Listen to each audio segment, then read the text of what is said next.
ville qui a une longue histoire, elle a de nombreux monuments historiques, mais l'histoire de Dives s'est transformée complètement à la fin du 19e siècle, quand un homme, Pierre-Eugène Secrétan, a décidé d'installer une usine de métallurgie. Donc à partir de ce moment-là, la ville s'est complètement transformée. En 1891, la ville comptait 1450 habitants. En 1930, on compte 5400 habitants, dont un tiers d'étrangers. C'est dire la somme de personnes qui sont arrivées de toutes les régions, qui sont arrivées de Bretagne, mais qui sont arrivées aussi d'autres pays, Pologne, Russie, Maroc, Espagne, Italie, et qui se sont installées dans des cités qui étaient construites pour les héberger. Avec l'association Un fleuve pour la liberté, la Dives, nous avons voulu aller à la rencontre des personnes âgées qui avaient encore des souvenirs, qui avaient encore des documents, et ils nous ont confié tous ces documents. Nous avons essayé de restituer ces informations.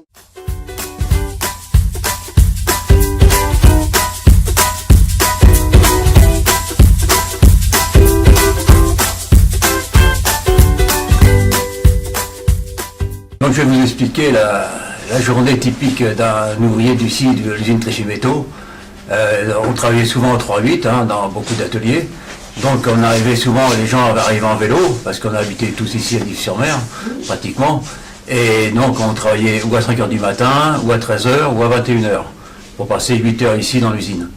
Donc on arrivait, on va prendre une journée du matin, à 5h du matin, on passait le poste de garde, sans arriver à 5h05 parce qu'on prenait une demi-heure non payée. On arrivait à la pointeuse, il fallait pointer le carton avec notre nom naturellement, et ensuite on regagnait l'atelier.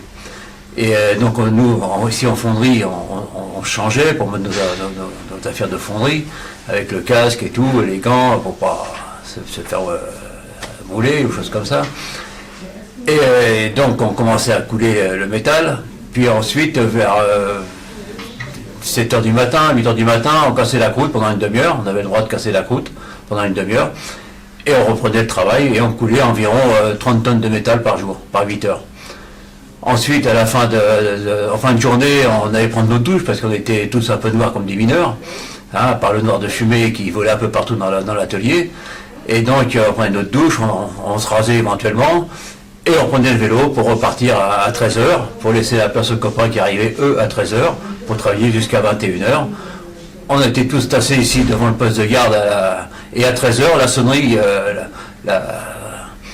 la sonnerie de l'usine se mettait en route, donnait le lancement de départ de tout le monde, et tout le monde partait en peloton retrouver sa maison.